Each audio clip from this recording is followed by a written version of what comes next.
Um, okay. Welcome, everybody. This is Fireside Chat with Debbie Marks. And today I'd like to welcome Danielle Bernock to our stage, if you want to call it that. And I will be interviewing her and asking her questions and letting her tell her story to us. We always find that we may think we know somebody, but then we find out, what their story is. So, uh, what I might seeing as just the three of us. Sally, would you just give Danielle a little spiel on what you do when you're on mute? Thank you for letting me know that before I start talking. Danielle, I'm a full service, because you start speaking and here I'm mute. So thank you for that, Debbie. So I'm a full service travel agent. I've been doing this for over 15 years. My late husband and I started this. And except for the last 2.5 years, it's been fun. Last 2.5 years, like March of 2020. The pandemic affected it in some way? I know. I don't know. I don't know what happened. but things are getting back now. So I'm actually working to the capacity that I was almost before the pandemic started, which is good money-wise and good. I'm glad that people are feeling comfortable about going out and traveling again. So I do a lot of group travel, and I do a lot of travel with the senior center in Lancaster, Ohio, which is about 20 miles from where I live. I live in Canal Winchester outside of Columbus. And they really, really like to do motor coach trips. So I work with a company that can do that. Our last trip was actually a little over 2 weeks ago. We got home from that to New York City. I took a group of 45 to New York City. And before that, we went to Mount Rushmore, Devil's Tower, Yellowstone. That was a 12-day motor coach trip. And it was, I have to dub it the COVID trip because a motor coach driver got COVID, and then my husband got COVID, and then I came home with COVID. So, but everybody had a good time, Except for the COVID. Except for the COVID, and as far as I know, only one other couple got COVID. We were all exposed to the motor coach driver. But I do that, and I do accessible trips. I work with companies, special needs groups, scoot around, wheel the world. So I can provide, if somebody needs oxygen or motorized scooters, things like that, just to make even if they're not disabled, maybe they're a slow walker or something, I help provide them and make sure they're getting like the right accommodations, the right cabin size if they're cruising, because there's a lot of things to consider when you have a disability. I also have my certificate in autism travel, so it makes for a good family trip. So if you have the grandparents that might need a little extra help and grandchildren that need special accommodations, the two mesh together very well. I haven't done any of those trips. I've done mostly accessible trips, but I just, if I don't know something, or if I need to do research, I will, because I don't know everything. But I'm in part of a lot of Facebook groups, accessible travel Facebook groups, so I get ideas from there. And so we have our next trip with Olive Dale's, actually a flying trip to Sedona, and then Mackinac Island. I have 12 people signed up for Ireland for next year. Whoa, Ireland. So I do all over the world where it's safe. And my husband and I are going to Italy 3 weeks from tomorrow. Oh, wow. Yeah. Exciting. So I started this with my late husband. He passed away, it's been almost 7 years. It'll be 7 years next month. Debbie knew him too. Having this gave me something to keep me occupied. It wasn't always the best thing because I was so occupied, I kind of forgot to grieve.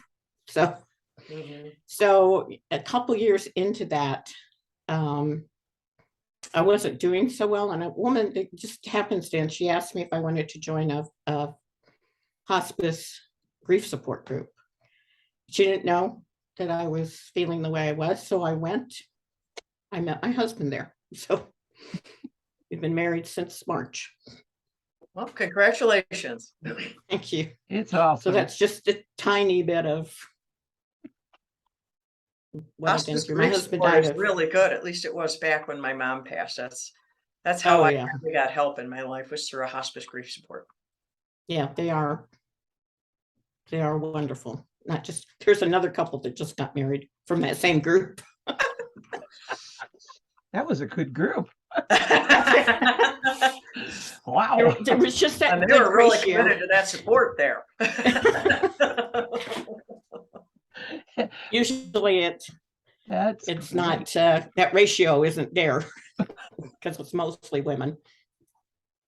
Oh, But well, thanks, Sally. I appreciate that, because that's a great lead in to what Danielle will be sharing with us today.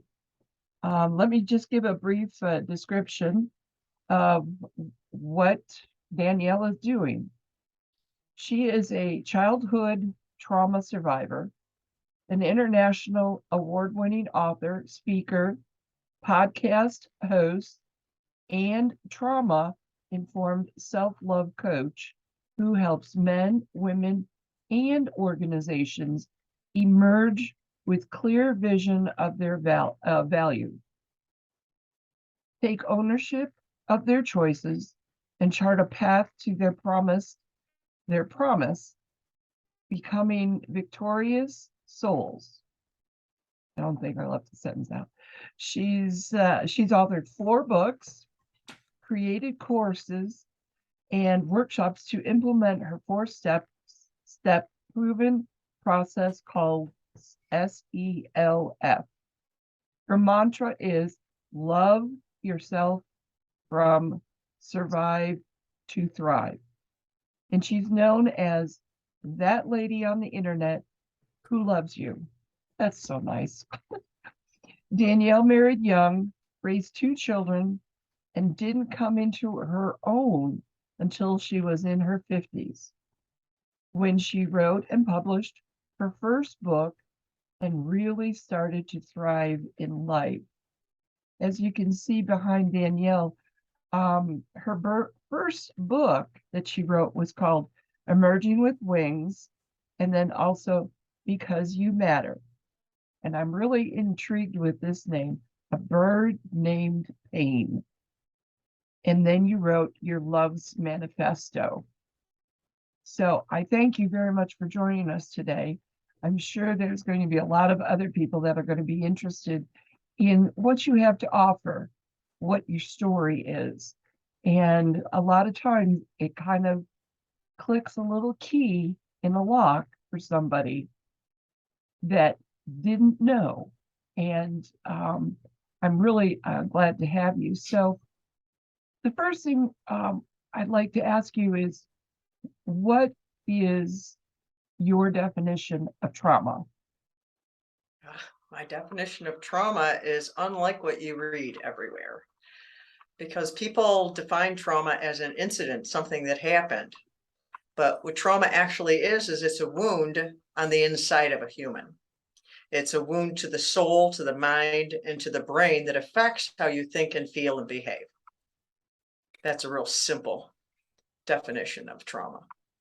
Then I can see how it could actually lead into a deeper definition for when there was time.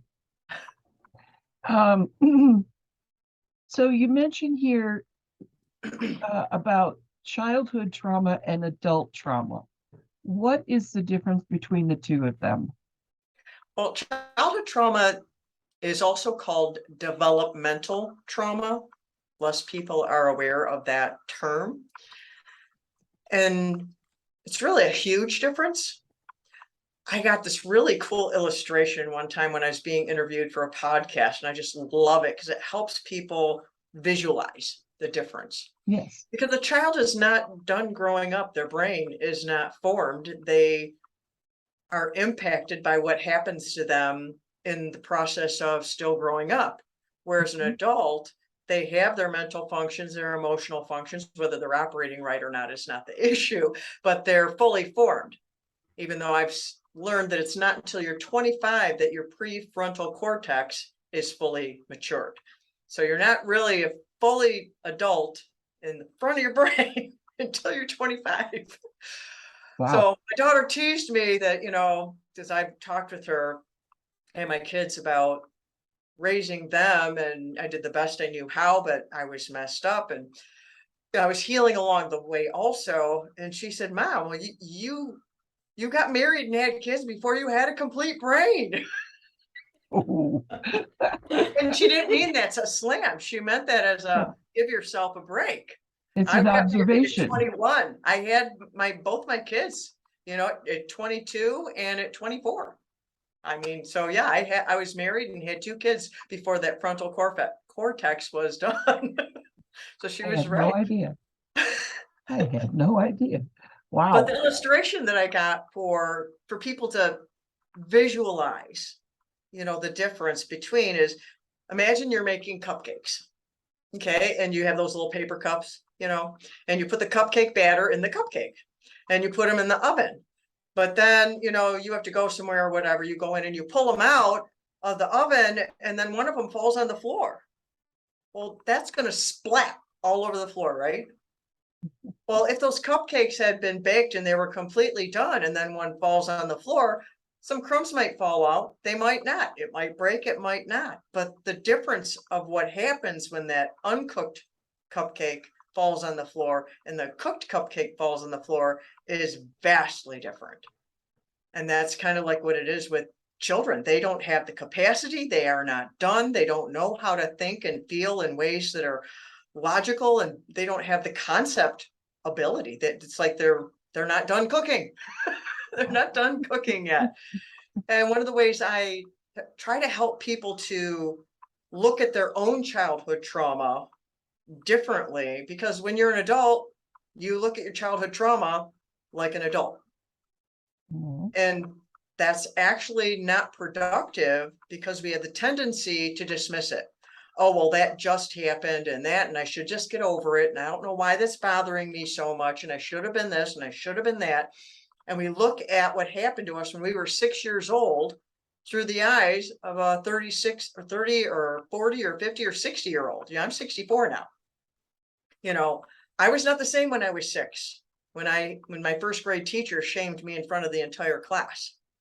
I dismissed my traumas for a very long time because I looked at them as an adult. And I had been raised under authoritarianism and just get over it and, suck it up and shut up and all that kind of stuff. So it was like, you just don't deal with it. You pretend it's not there, you shove it down, but then it like abscesses. It bleeds into your life. If you don't deal with it, it will deal with you. So how I help people to see that differently, it really kind of happened to me when my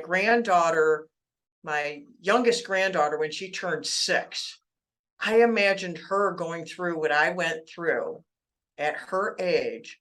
And I was horrified, just horrified, because I was seeing a 6-year-old in that situation instead of, a 62-year-old, in that situation. And so I encourage people, if you have a situation you're dismissing in your life, do you have a child, a grandchild, a niece, nephew, neighbor, someone who's that age that you were, imagine them going through that situation, and how do you feel for that kid?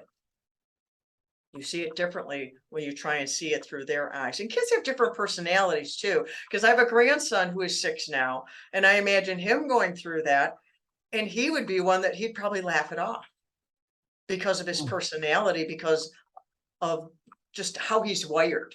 And I could see him laughing at it. He would find it funny and make fun of it. But, if he was back then, he would have gotten in more trouble then. Whereas now they do things differently now, but still just the difference between children's personalities and capacities and how they address things. And, if they're sensitive, if they're, a jokester, if, they got a hard head, or, you say, don't do that, and they start crying, or you say, don't do it, don't do that, and they ignore you.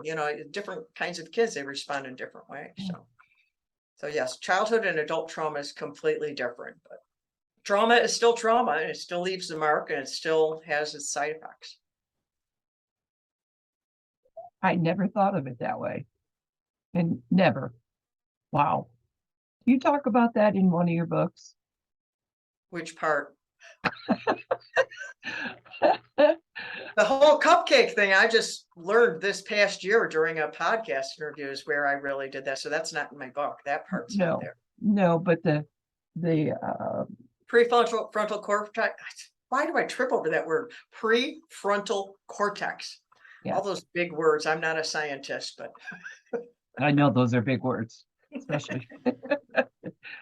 Danielle, Go ahead. sorry, Debbie. No, go ahead. So we've talked about that in the grief support group and you don't know, when you've been caregiving for a long time, you don't realize when it's over how traumatic that was. Mhm. And for some people it was more traumatic than others, but when you've been doing it I did with my husband, although he died of pancreatic cancer, so his serious illness was 7 months, but he was not well before then. So I did like a lot of the heavy lifting as far as things around the house and all that, but you don't realize that you're traumatized. You just don't pick up on that. That's true. There's a gentleman I interviewed for my Because You Matter book. Because there's stories of 10 other people. I interviewed them to get their kind of trauma too. And this gentleman, it was adult trauma. He was an adult and his best friend was shot and killed in a carjacking. And, he was devastated and all that, but he sucked it up, get over it, and I'm fine. I mean, but he was not fine until his wife finally took the kids and left and said, you got to deal with this or we're gone. And that was when his eyes were first open to, wow, I got a problem. He did not realize it. Sometimes we need someone on the outside looking in to say, you got a problem. I agree. You do have to take, and when somebody from the outside says something to you, you got to be open to that. Right? And I don't want to say criticism, but their observation of you, because you're being seen by another set of eyes. Mm-hmm. And wow. Yeah, if it hadn't been his wife in that situation, he probably wouldn't have even listened. So it takes someone you trust in some capacity for people to listen a lot of times. But he was going to lose his marriage if he didn't do something. And then he found out he had PTSD. He had developed PTSD. That's what he was acting out, PTSD, and it would have cost him his marriage. But he went into counseling and he got the help that he needed. And his story's in my book. Wow. Which one? Because You Matter? Because You Matter. Okay. That's the one I have. Can someone be suffering from trauma and not know it? And I think you kind of alluded to that already. Yeah. Randy didn't know he was suffering from trauma until his wife took the kids and left. And I didn't know I was suffering from a lot of trauma when I went into counseling to write my book, because I didn't call it that. People don't call it that because of their definition of trauma. That's where they get into trouble. Trauma is a plane crash or a tsunami or a mass shooting at a school. And so if it's not one of those things, then they're like, oh, I don't have trauma. But trauma's not the thing. Trauma's what's going on inside here and in here. Trauma's what comes out and people visualize it because you act out. You act out in ways and sometimes you don't even realize. There's trauma responses and trauma triggers and all kinds of things like that. I used to bite my fingernails and until they bled. And I would just keep doing it. It was a trauma response. I had no idea that's what it was until I learned about trauma. I knew I did that and I knew I was hurting myself. I was self-harming. I would rip my toenails off. Yeah, I didn't know it was a trauma response, but that's one example of a trauma response. I had eating disorders. That's another trauma response. Constantly over-explaining is a trauma response. Constantly apologizing is a trauma response. There are lots of different responses that if you find these things in your life, it's like, take a minute. There's a reason why you behave that way. Either it doesn't always mean that there's trauma. It could be that you were raised by someone who just behaved that way and you modeled that. And so either way, you can do something about it because none of those are healthy. Over explaining is not healthy. Constantly apologizing is not healthy. You know, when people say, oh, I like your shirt. Oh, this old thing, you're slamming yourself and you're not honoring the person who just complimented you. I mean, that's a dishonorable response, but people don't see it that way because they're stuck in where they're at. And after hearing that, I think you think to yourself, how many times how many times does a person do that without even thinking? And it's actually wow, man, that's eye-opening. So what does it take to heal from trauma? Really? I mean, I have trauma from childhood. How do I heal from it? Well, it depends on a lot of things. Some people need counseling. I am not a counselor. So if someone comes to me and they wanted me to coach them through and I see that they need a counselor and I say, you need to go get a counselor. And to need a counselor is someone who needs to really dig deep into the past. You need to really focus on the past. You need to like go back there and deal with it. Or maybe people need to have some of the modalities they have, like what's it called? EFT, and they have all kinds of different things that they do. As psychologists can do, and I don't have those things I can do. I do coaching. So I have a course, Heal Your Childhood Self. And I designed that. It's based on my first book, Emerging with Wings, because after that, I'm like, how do I help someone else do this? Because it took so long to heal, because I just scraped and kicked and screamed because I'm going to heal. I don't know how, but I'm going to do it kind of thing. And met with a lot of pushback and flack and shame and dismissal. So it took a lot longer than it really needed to, which is why when I help people mitigate that, make it take less time, because maybe it doesn't have to take that long. Yeah. But part of what the Lord showed me, I'm like, well, how did you take me through? So God help me. Well, that's too simple of an answer. I can't say God help me. Okay, fine. God help me. Well, you need more than that. I can't just say, God will help you. God bless you. Be filled and warmed. And it's like, no, you need more than that. And so I'm like, how did we do this? And that's where I got my self process, because the self process, it's called self because we need our choices. We need to make a lot of choices to make change in our life. And our choice resides in ourself. No one can make our choices for us. When someone tries to make a choice for us, it's either manipulation or it's coercion. Because if it's those, it's not a free choice. You've been smashed into it and you haven't owned the choice yourself. You have to completely own the choice yourself. And so that's why it's called self. But the 4 steps are see, expose, love, and free.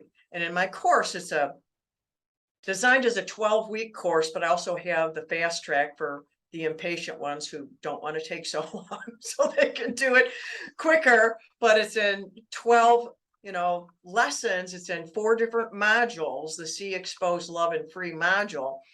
But it goes through the self process 4 different times in each of those modules. And the S is for see, and it's about awareness. Because if you don't see something, you can't do anything about it. And I start people at the beginning, and there's no shame for what you see because you're starting. It's like if you sit down to play a Monopoly game, you start at the start space, right? You don't go, oh my goodness, I should own all this property. You just started the game. There's no condemnation. There's no shame. You're just starting. So if you're starting to heal, you just start at the start space. That's where you're at. And everybody starts at the same start space. And then you see what you need to deal with. And I take people through them glancing back, like looking through a rear view mirror, because that's how I did, to dismantle their childhood, to take a look at it, like to unpack it, lay it on the table, and to like repack it up where it goes, and to see what parts of the things had an impact on you and what parts of the things didn't have an impact on you, for you to just unpack that, because you have to see it and then you have to expose, well, why? You have to get to the bottom of that. The exposes to go deeper than just the overall awareness of it. And then L is love, because you have to feed on self-love, and I use the love of God as well, because that's what feeds our value. Mhm. And that's what gives us courage. And we need courage, and we need to love ourselves enough to take action. So we have to fill up on that love, because it gives us the courage to move into the F, which is the action step, to free ourselves by doing something, taking action. And then we circle around again of, okay, I did this. Now let's see what happened after I did that. Why did that work or not work? Love ourselves enough into taking another step. And it's a action. And so in my course, it takes people through that for them to emerge out of that with their own set of wings. Like in my book, Emerging with Wings, the wings represent freedom. And one lady who took my course, she exposed something in her life she had no idea was still impacting her as an adult, and she was able to deal with it and get free from something she didn't even know was a thing. So she Wow, was so delighted by that. that's a great testimony Yeah. for the things that you're doing. So what happened to you? What Lots was of your things. experience? Or I'm sorry, Lots of things. it Which is, it's funny now, because now I can see it as lots of things. Now I can see it and own the truth that it was a big, huge pile. But I had so much shame, which is what goes with trauma, is people feel ashamed of it, like it's their fault and I shouldn't have it, and I'm making it out to be a bigger deal than it is. And when I went to counseling, it's like my counselor validated. I'm like, really? That's a thing? I dismissed so many things. Like I had childhood emotional neglect, which my counselor didn't know that term, and neither did I back in counseling. I've learned that since then. But childhood emotional neglect is when you have emotional needs that did not get met, and it left you with a vacuum where you needed to have a tool. And so you're crippled in that one particular area, but because it's not something that happened to you, but something that's missing, you don't know you're missing it. So wow. that's, I have an assessment at my website to identify those things. You identify it by what is in your life. It's like the side effects in your life. That's how you identify it. And that laid the groundwork for all the other things that happened to me to traumatize me so deeply, because I grew up feeling unloved. I felt unloved, unwanted. And with one of the traumas that happened to me at church, I was publicly rejected in front of the entire church as a child. And that left me with a deep belief and expectation of rejection everywhere I went. And so I expected rejection everywhere. So I got rejection all over the place. And if I didn't get it, then I created it myself because it was part of my belief system from that trauma that happened to me. And I suffered a trauma that went with my name through a bully, which fed on that. I already felt like I wasn't wanted and I wasn't loved. When I shared this story with my counselor, she's like, well, why did you believe her? And I stopped and went, oh, that's a really good question. Never Well, dawned on me that. I just, when this bully said these evil things to me, I disassociated. I don't remember anything after that. But it was in connection with my name. It's the first episode on my Victorious Souls podcast where I tell the story of my name, because in 1988, I legally changed my first name because of that trauma. When I was born, my parents did not name me Danielle. I was given another name at birth. So I had all these different piles of those, but then I had a bunch of deaths that took place also. I lost my grandmother, and 2 months later, I lost my dad, and I was there, and it was awful. And then my mom was there and she went hysterical. And I didn't realize that till, in my healing process, that was traumatizing to me as well. Because my mother was very stoic, very in control. They were authoritarian. And for my mom to go hysterical, that added to my dad was dead. So I'm like, and then 4 years later, my eldest brother died. I was told he was murdered. They lied to me. He was not murdered. He accidentally killed himself in this awful practice that he was doing. And I lost a friend in high school as well. So all those different deaths and all these different traumas, and then the child emotional neglect. When I was an adult, when I became an adult, I was so messed up. It was ridiculous. I got into drugs and drinking and all kinds of self-defeating behaviors, illegal stuff. I mean, all kinds of terrible things. And then God came and found me. God came and found me again because I had answered an altar call. I didn't know that's what it was as a kid, but I had, I responded to God as a child that I wanted to follow him or know him or something. I didn't even know what that meant. I was too young to really know that. I just had this desire kind of thing. And how I explained it to the ladies last week at the conference I was speaking at, it's like I was born and I got dropped on the floor. And God knew I was injured, and he never stopped looking for me and never stopped pursuing me until he finally, how I use the word, apprehended me in my book, Emerging with Wings, because it's written like a love story. There's the hero, the villain, and then the child who's going through the situation. And the name for God in the book is called the Pursuer, like a love pursuer, not a stalker pursuer. And, the enemy is called the jab, and it's also not just the devil, but the demons, and not just them, but also just my negative, traumatized mind that attacked me as well as other things. And so it takes you through that journey so you can see how these things could be happening in your life so that you can emerge free yourself. So God came and rescued me. It was a great big, really, really, really long process of healing. And in my book, Love's Manifesto, I tell a little bit about that because I didn't believe that God loved me. I didn't believe my parents loved me. I believed God threw me away when that happened at the church. So I'm like, well, if God throws you away, who wants you? What is there? And so he had to convince me that no, he loved me, but it took 34 years. And I tell that story, and that's how much he loves us. I used to be ashamed that it took me that long for God to convince me. And now I've learned that no, that's not a place of shame. That's a place to highlight the devotedness of the love of God for us, that he would continue. He just doesn't give up on us. He does not give up on us. I mean, that's how long he's kept not giving up on me and not giving up on me and not giving up on me. And it's really quite marvelous. So that's a short story. My husband, Michael, is a big part of my healing journey. He's got a chapter in the book Emerging with Wings because he was my first visual of unconditional love in my life. So he's a big part of my healing. We've been married for 42 years now, and how we got put together is a very strange, bizarre, hilarious, supernatural story, which is in the book also.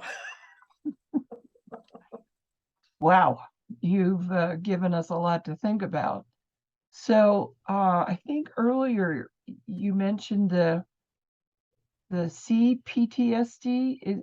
Is that what you classify as childhood emotional neglect? No, that's CEN, is childhood emotional neglect. CPTSD, I had that. Didn't even know it existed. And even psychologists don't put it in their book of all the things that they give diagnoses to. It's not in that book. I have a book called The Body Keeps the Score by Vanderkolk. And he talks about that, how it's not in there, yet it's a thing, but they won't recognize it. And so that's just the power of politics and doctors and all that stuff. But So what? PTSD and CPTSD are very different. PTSD it comes from a single incident, like someone's in war, or one thing happened, like my friend Randy, his friend had been murdered. It was a single incident.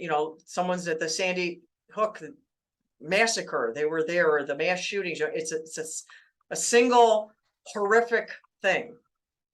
CPTSD, the C stands for complex.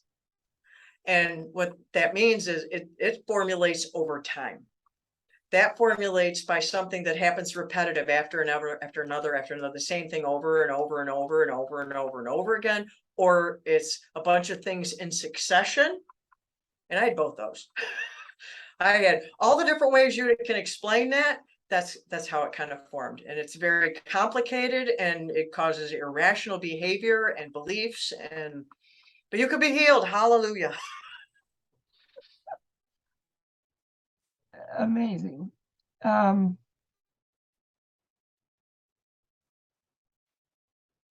This is interesting. How does a person of faith, if they suffer from, or let's see, how does trauma in the church affect a person's faith? How does that come about?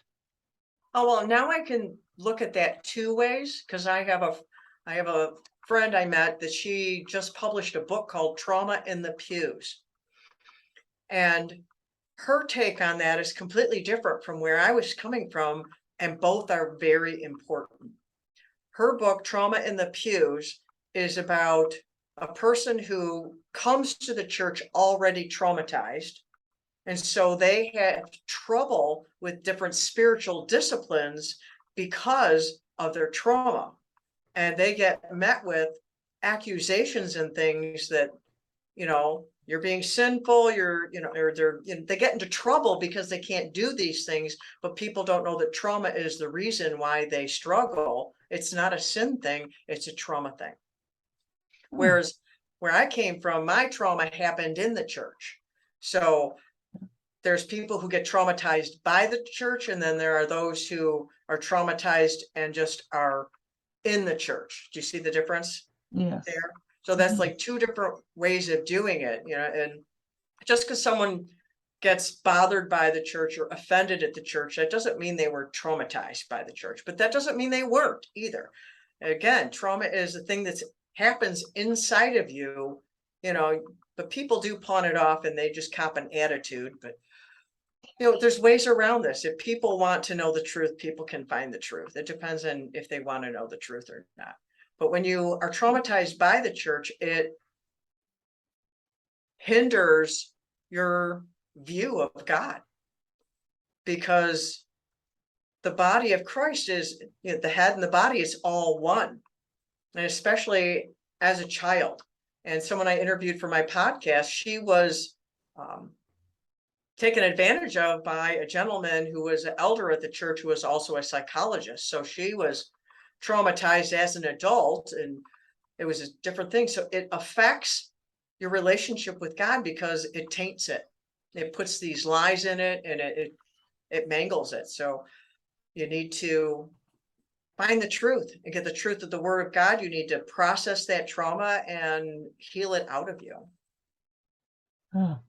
Because people aren't God, but our brains formulate beliefs. Like the thing with my name, why did I believe her? There was a reason why. It was the childhood emotional neglect. There wasn't shame in that. It was just the reason. So then we had to go deeper. It's like, well, if that's the reason, then we have to deal with that before we can deal with that. And that's very true in many aspects of life. Mm-hmm. You have to, I don't want to say baby steps, but a lot of times it does take baby steps to get to the final place. Yeah. Now to change the subject. What do you mean when you say you're that lady on the internet who loves you? I love that. That started just before the pandemic. I had no plan for that. It evolved. And it evolved because the world was suffering fear. It's like I could see the fear coming. And it was like in January, February of 2020. And shelter in place the lockdown in Michigan didn't happen until March. And so this was before that, but I could feel the fear coming in the world. And I Yeah. believe that love is what gets rid of fear. And so I wanted to just start loving people, show up to tell people that they are loved, because I know how big of a deal that is, having grown up feeling unloved, and that love heals. I mean, the subtitle of my book is A True Story of Lies, Pain, and the Love That Heals. So it's about how love heals. So I was doing lives all the time, telling people, I'm going to tell you that, you matter and that you are loved. And, so I'm that lady on the inner who's here to tell you that you are loved and that I love you. And it just kind of evolved into as I got more bold about it, because people are like, well, how can you love me? You don't know me. You can't say you love me. You don't even know me. And I just got to the point I said, yeah, I can tell you I love you. People can say they hate you for no reason. I can love you for no reason. I can love you because I decided to love you. So yeah, I have decided I am that lady on the internet who loves you no matter what. Because people need to hear that. I have people who tune into my lives just to hear me say that. Well, it's like when you're walking and you're passing people and you smile at them or you just say hi. It's amazing to see a frown turn into a smile Yeah. just for a second, because you don't know what you don't know, but it doesn't mean you have to um, walk around with a gloom look on your face and don't get me started on that. What does it mean to love yourself? I mean, how does a person know that they love themselves? Well, one of the things that I share with people along that line is there is self-love and there is self-compassion. And those are two different things. Self-love is how you think about yourself. Do you think kind thoughts about yourself? Do you think that you have value? Do you think that you're stupid? You're an idiot? Do you think that you always do everything wrong? How do you think about yourself? If you love yourself, you are going to think about yourself in a way and look at yourself in a way that is kind and loving and gracious, like you would someone that you know in your life that you love. When you love them, you're going to love yourself the same way. You're going to look at yourself in that same way. Whereas self-compassion, compassion is action. That's when you have compassion on yourself, when you screw up and you do something wrong and you forgive yourself. Mhm. When you make a mistake and you did something wrong, but you try to do it again. And you give yourself the grace that you need.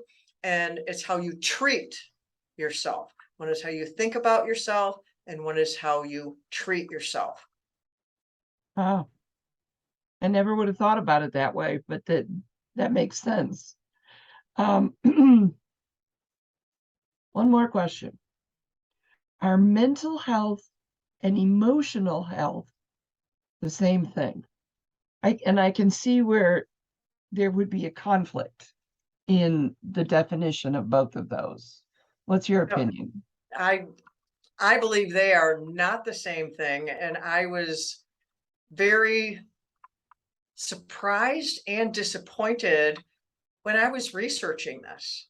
Every time I researched emotional health and mental health, they would always talk about mental health. They wouldn't talk about emotional health. They bunched them together as if they were the same thing. But your mental health is your mind. It's how you think. Your emotional health is how you feel. Those are two different aspects of your personhood. How you think and how you feel. They are definitely intertwined and related, but they are not the same thing. And they need to be tended to in two different ways. They need to be paid attention to. What are the thoughts in your head are not always how you feel. You can have thoughts about how you feel, which that's evidence right there that it's two things. Wow. Okay, that's a great ending, but Sally, do you have any questions, comments, or? I don't, but I'm taking it, I'm just kind of taking it all in and processing it. You've given us a lot to think about. I Um, wanted to talk about something you had mentioned earlier, but it wasn't in any of the questions. You made reference to my second book, because it was Emerging with Wings, then A Bird Named Pain, then Love's Manifesto, and then Because You Matter. And A Bird Named Pain, you were curious about that. So I want to give you a little bit about what that is about. Pain is spelled P-A-Y-N because it's the name of the bird. So it's a play on words because it's a short story and it's an allegory. And it's written oh, to help people deal with the complex emotions when they have a loved one who has Alzheimer's. I lost my mother-in-law to Alzheimer's. My husband was her the attorney thing, the power of attorney for her. She had lost her husband, but he was traveling a lot. He was out of state. So I was in charge of, what he was doing with her. And so I took the lead on all of her care. She had to be in a assisted living place. I took her to the doctor. She had all kinds of other things wrong with her in addition to the Alzheimer's. And so it was very complicated. And I was just really struggling emotionally with it a lot. And so was my husband. And once she crossed a certain line where, I couldn't deal with it. I just couldn't deal with it. I was just crying out to the Lord. I don't understand what's going on. I was confused by all the different emotions that I had going on. And after one day of going to visit her at lunch and feed her, I came home and the Lord gifted me with the story of A Bird Named Pain, because he gave me like a visual of it. And I sat down at my computer and wrote it out, and then later, tweaked it here and there to make it so fix all the things, because first draft is never the perfect thing. But no. so that's a story. And how the Lord showed me in that story is he took all the emotions, and those emotions became that bird. The bird was the visual of all those emotions, all those dark emotions and the confusion and everything. And he gave it a name, that everything that I felt, all those different emotions, all of them could be summed up into one, and that was pain. I was feeling so much pain. And so he helped me. Getting emotional talking about it, because it really helped me to take that whole big swirl of ambiguous stuff that I got lost in, like lost in the fog, and narrowed it down into a bird that I gave a name to, and I could name it, and it calmed it. So that's what that book is. Wow. I never expected that. Never in my life, but it would be about that. My mom suffered from dementia, vascular dementia, and sometimes I get a little confused between the difference of Alzheimer's and dementia. There is sort of a difference. Yeah, there's different causes for it and stuff, I guess. So yeah, and but we could go on to another subject, and it's almost 2:00, and I don't want to keep you anymore. Danielle, would you be able to let's see, put in the chat your email or your information, or whatever you would like to provide us, and also the replay? Is there anything that would, and I want to extend my appreciation for this today, because it's been very enlightening. And every month I try to have a different story, a different title, but it's always been great information, and I think Sally will agree with me. I It spelled has that been wrong. so. Did you do? Oh, There we go. The second one's right. The first one's wrong. It's got an F in it. That F doesn't belong there. Gotcha. I Oh. appreciate that. And so yes, thank you again. I will see you next weekend, Yeah. and please have safe travels. Thank you. You And too. I look forward This to was seeing fun. Thank you. you. Yeah, yeah. Sally, thank you very much. You're And welcome. for those of you that are going to listen to the recording, please reach out to myself. And if you have any questions that you would like to discuss with Danielle, please notice that her information is in the chat window and get in touch with her. So thank you guys. I appreciate it. Thank you, Danielle. Oh, you're welcome. Does the recording save the chat? Well, I can put it in there. Okay. I've been working with that. Okay. I've never known it to save that, so that's why I asked. Yeah, My Kathy. website is just my name.com. It's really